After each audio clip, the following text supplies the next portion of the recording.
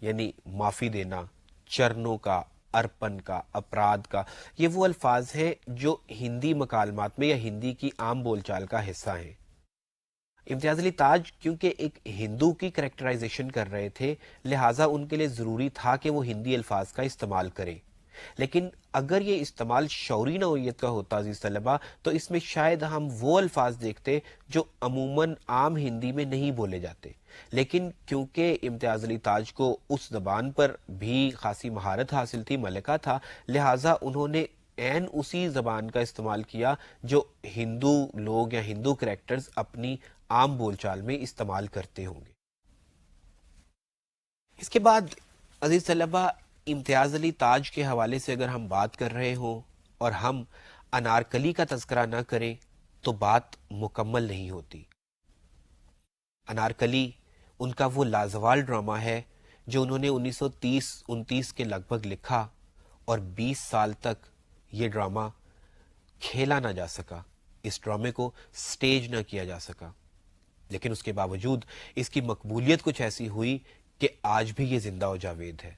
اور ونس جب اسے ایک مرتبہ سٹیج کیا گیا تو پھر اس کے بعد یہ بارہا سٹیج ہوا، اور پھر ایک وقت ایسا آیا کہ آپ جانتے ہیں، میں نے پہلے بھی اس کا تذکرہ کیا تھا گزشتہ لیکچرز میں، کہ اس پر ہندوستان میں، پاکستان میں مختلف ڈرامے بھی بنائے گئے، مختلف فلمیں بھی بنائی گئی، اور آج بھی ان کی یہ کہانی اسی دلچسپی سے دیکھی جاتی ہے جو آج سے جیسا کہ آج سے کم و بیش 80 سال یا 82 سال قبل دیکھی جاتی ہوگی۔ انارکلی کا قصہ کیا ہے؟ ظاہر ہے کہ اس پہ ہمیں بات کرنے کی کوئی زیادہ ضرورت نہیں، آپ سب جانتے ہیں کہ یہ جلال الدین اکبر کے بیٹے سلیم اور اکبر کی ایک کنیز انارکلی کے عشق پر مبنی ایک کہانی ہے، لیکن اس کہانی کی اصل اہمیت انارکلی اور سلیم کا عشق ہی نہیں، اس کی ایک اہمیت اکبر کا جاہ و جلال ہے، اس کی ایک اہمیت سلیم کا عشق ہے، دوسری طرف انارکلی کا حسن اور اس کی معصومیت اور اس کی عاجزی اور اس کی لاچاری ہے۔ پھر دوسری طرف اس میں ایک بہت بڑا سوال، کیونکہ امتیاز علی تاج نے تمام کی تمام سچویشنز کو کچھ اس قدر حقیقی انداز میں پیش کیا تھا کہ ایک بہت بڑا سوال یہ اٹھ گیا کہ کیا یہ کہانی حقیقی ہے؟ اس کا جواب دینے کے لیے بہت سے مکالمات دراصل لکھے جا چکے ہیں، بہت سارے مقالات، تحقیقی مقالات لکھے جا چکے ہیں، اور آج تک یہ بات زیر بحث آتی ہے کہ کیا امتیاز علی تاج کا یہ کریکٹر انارکلی حقیقی تھا یا نہیں تھا۔ اس کا ایک جواب تو مورخین نے اور محققین نے کچھ یوں دیا کہ یہ کسی حد تک حقیقی تھا بھی اور نہیں بھی۔ مثال کے طور پر اگر ہم لوگ قدیم تواریخ کا مطالعہ کریں تو 17ویں صدی میں 3 مختلف سیاح ہندوستان آئے جنہوں نے تذکرہ یہ کیا کہ دراصل انارکلی ایک زوجہ تھی، ایک بیوی تھی اکبر کی، جس پر سلیم نے نظر التفات کیا، جس کے نتیجے میں سلیم کو بھی سزا ملی اور اس زوجہ کو بھی دراصل سنسار کر دیا گیا۔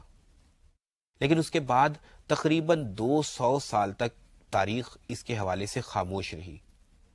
پھر تاریخ تحقیقات چشتی میں اس کا حوالہ ملا تو بات بالکل بدل گئی اور آیا کہ یہ ایک کنیز تھی، انارکلی ایک کنیز تھی، جس پر سلیم کی نظر التفات ہوئی، جس کا نتیجہ یہ ہوا کہ بادشاہ کے لیے بات قابل قبول نہ تھی، اور ظاہر ہے کہ اس کا جو منطقی انجام ہوا وہ آپ بھی جانتے ہیں اور میں بھی جانتا ہوں۔ لیکن بات یہ ہے کہ مورخین نے جب جائزہ لیا تو انہوں نے یہ بھی ثابت کیا کہ 1599 میں جب کا یہ قصہ بیان کیا جاتا ہے تب سلیم بیسیکلی اس نو عمری کی حالت میں تھا ہی نہیں،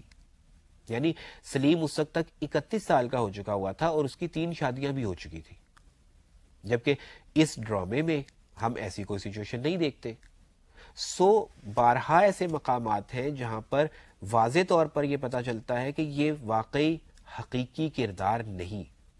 اور جب انارکلی حقیقی کردار نہیں تو obviously کہانی بھی مکمل طور پر حقیقی نہیں، اس سے بھی انکار ممکن نہیں ہے۔ لیکن بات یہ ہے عزیز طلبہ کہ بسا اوقات جیسا کہ میں نے اس ڈرامے کے ہی پہلے لیکچر میں کہا تھا کہ ایک نظریہ ہے جس کو ہم تھیوری آف پروبیبلٹی کہتے ہیں، امکان و وقوع کا نظریہ، جس کا مطلب یہ ہوتا ہے کہ ہم بہت سے کردار ایسے پیش کرتے ہیں جو حقیقت تو نہیں ہوتے، جن کی حقیقت سے انکار تو بآسانی کیا جا سکتا ہے، لیکن ان کے اصل کے قریب ان کے پروبیبل ہونے پہ کوئی انکار نہیں کر سکتا۔ یعنی اگر کوئی کریکٹر ہے تو فابیا، لیکن اگر کوئی کریکٹر نہیں بھی ہے تو اس کو اس انداز میں پیش کیا جائے کہ اس کے ہونے پر کوئی ڈاؤٹ نہ رہ جائے، منطقی طور پر ہم یہ ثابت کرنے میں کامیاب ہو جائیں کہ اگر یہ کریکٹر ہوتا تو ایسا ہوتا۔ اور بسا اوقات یہ ادبی تخلیق کا کمال ہوتا ہے عزیز طلبہ کہ وہ ہمیں بہت سے ایسے کریکٹرز ہمارے سامنے لے آتی ہے کہ جو نہ ہوتے ہوئے بھی ہمارے لیے زندہ و جاوید ہو جاتے ہیں، اور تاریخ کے بہت سے ایسے کریکٹرز ہیں جنہیں ہم کچھ اس انداز میں جانتے ہیں کہ شاید وہ حقیقت میں ایسے تھے ہی نہیں، لیکن ہم نے ان کی ہیبت کچھ ایسی جگہ دی، ہم نے ان کو کچھ اس انداز میں دکھا دیا کہ آج کا ناظر، آج کا قاری اگر انہیں جانتا ہے تو اس ڈرامے کی بدولت، اس فلم کی بدولت یا اس کہانی کی بدولت،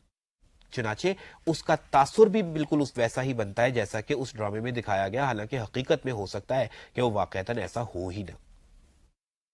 اس حوالے سے پطرس بخاری نے ایک بات کہی تھی جس کا میں مختصر سا حوالہ یہاں پر دینا چاہوں گا۔ انہوں نے کہا تھا ڈرامہ نویس یا کوئی انشا پرداز اس بات کا حق رکھتا ہے کہ کسی تاریخی شخصیت کو جس طرح چاہے پیش کرے۔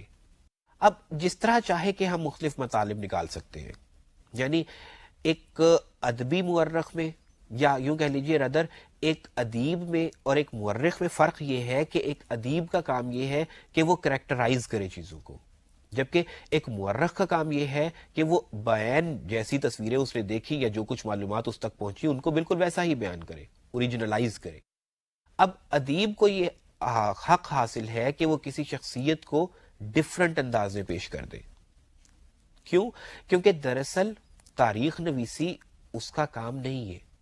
وہ کسی کریکٹر کے ذریعے اپنے افسانوی ادب کو یا اپنے ڈرامے کے اسکرپٹ کو مضبوط کر رہا ہوتا ہے۔ بخاری صاحب نے یعنی پطرس بخاری نے آگے جا کر یہ بھی کہا تھا کہ اگر وہ شخص کسی شخصیت کو صحیح طور پر پورٹرے نہیں کرتا تو ہم زیادہ سے زیادہ یہ تو کہہ سکتے ہیں کہ تاریخی اعتبار سے وہ سچا نہیں، یا تاریخی اعتبار سے اس کی بات میں صداقت نہیں، جیسا کہ عبدالحلیم شرر نے جو تاریخی ناول لکھے ان میں بہت سے کریکٹرز کی صحیح شخصیت انہوں نے پیش نہیں کی، اپنی مرضی کے مطابق ان کو ڈھال لیا، تو ان کی تاریخی حیثیت سے یا ان کے تاریخی رخ سے تو ہم انکار کر سکتے ہیں، لیکن ان کی کریکٹرائزیشن کے حوالے سے ہم قطعاً شبہ نہیں کر سکتے یا ان پر کوئی اعتراض نہیں کر سکتے، کیونکہ دراصل ایک ادیب کا بنیادی مطمع نظر ہمارے سامنے ایک مؤثر اور مضبوط کریکٹر لانا ہے، خواہ اس کے نقوش حقیقی ہوں یا غیر حقیقی، کیونکہ اس کا ناظر جو کچھ دیکھتا ہے وہ خود اس بات کا تعین کر لیتا ہے کہ یہ کریکٹر ایسا تھا یا اس کو ایسا ہونا چاہیے تھا۔ دیکھیے، ایسا تھا یا ایسا ہونا چاہیے تھا میں فرق کیا جاتا ہے کہ فرض کر لیں کہ انارکلی کا کریکٹر واقعی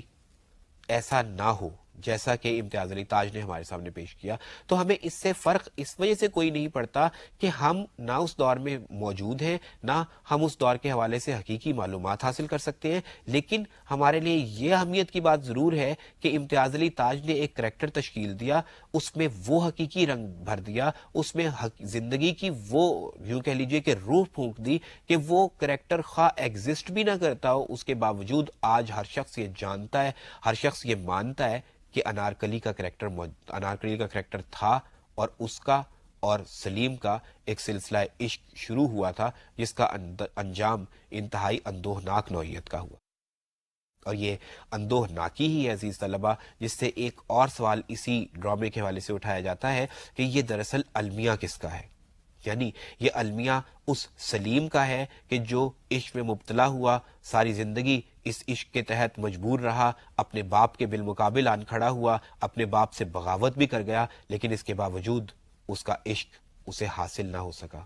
یا یہ المیہ اس انارکلی کا ہے کہ جو ایک کنیز تھی، جسے سلیم کی محبت نے عظمت تو دے دی، جسے سلیم کی عظمت نے نمایاں تو کر دیا، یعنی اس میں امتیاز یا باقی کنیزوں کے مقابلے میں اس میں فرق تو آ گیا، اسے مقام و مرتبہ تو حاصل ہو گیا، لیکن اس عشق کے نتیجے میں اسے اپنی جان سے ہاتھ دھونا پڑے؟ یا اس اکبر کا جو مغل اعظم کہلاتا تھا، جس کا ڈنکا کابل سے دکن تک بجتا تھا، جسے پوری سلطنت پر حکومت تھی، جس کا حکم، جس کی بات قانون تھی، جس کا حکم آخری حکم تھا، جسے ذل الہی بھی کہا جاتا تھا، وہ اکبر اپنے بیٹے سے ہار گیا۔ وہ اکبر اس بیٹے کو نہ راہ راست پر لا سکا کہ جو پوری سلطنت پر تو اپنا قانون چلاتا تھا، لیکن اپنے بیٹے کے آگے اسے منتیں کرنا پڑی، اپنے بیٹے کے آگے اسے آہوزاری اور اشک بہانا پڑے۔ تو یہ المیہ ہے کس کا؟ اس کا جواب مختلف ناقدین اپنی اپنی طبیعت اور اپنے اپنے نظریات کے مطابق دیتے ہیں، لیکن اگر مجھ سے پوچھے تو میں یہ کہتا ہوں کہ یہی اس ڈرامے کی خوبی اور یہی اس ڈرامے کا حسن ہے کہ یہ بیک وقت کسی ایک کریکٹر کا نہیں بلکہ ان تینوں اہم ترین کریکٹرز کا المیہ ہے، اور یہی المیاتی صورتحال اس کریکٹر کو ہی، ان کریکٹرز کو ہی نہیں بلکہ اس مکمل ڈرامے کو ایک جامع المیہ بنا دیتی ہے، ایک ایسی کمپریہنسو ٹریجڈی کہ جس میں سلیم انارکلی کی محبت میں گرفتار ہے، انارکلی سلیم کو چاہتی ہے، اکبر سلیم کا باپ ہونے کے باعث اس کی محبت میں گرفتار ہے، دوسری طرف ایک ذیلی کریکٹر دل آرام سلیم کو چاہتی ہے، اور چاروں اپنی اپنی صورتوں میں کچھ بھی الٹیمیٹلی حاصل نہیں کر پاتے۔ انارکلی جان سے چلی جاتی ہے، سلیم انارکلی کو کھو دیتا ہے، اکبر سلیم کے دل سے اپنی محبت کو کھو دیتا ہے، اور دل آرام یکو تنہا رہ جاتی ہے۔ اور یہی ایک جامع المیہ کی خصوصیت ہونی چاہیے کہ ہر کریکٹر مکمل بھی ہو اور المیاتی صورتحال سے دوچار بھی ہو جائے۔ مجموعی طور پہ ہم یہ کہہ سکتے ہیں کہ امتیاز علی تاج نے اردو ڈرامے کو وہ تخلیقیت عطا کی کہ آج یہ ڈرامہ جو ٹیلی ویژن ڈرامے کی صورت میں زندہ ہے، کسی بھی دنیا کی کسی بھی زبان میں لکھے گئے ڈراموں کا مقابلہ کر سکتا ہے۔ اور آپ جانتے ہیں کہ پاکستان کا ٹیلی ڈرامہ آج بھی پاکستانی ٹیلی ویژن کی اور ڈرامہ ہسٹری کی دراصل پہچان ہے۔ عزیز طلبہ، آئندہ لیکچرز میں ہم حصہ نثر کے خصوصی مطالعات کا سلسلہ جاری رکھیں گے، اور آپ سے ملاقات ہوگی اب سفر نامے کے لیکچر میں۔ تب تک کے لیے اللہ حافظ۔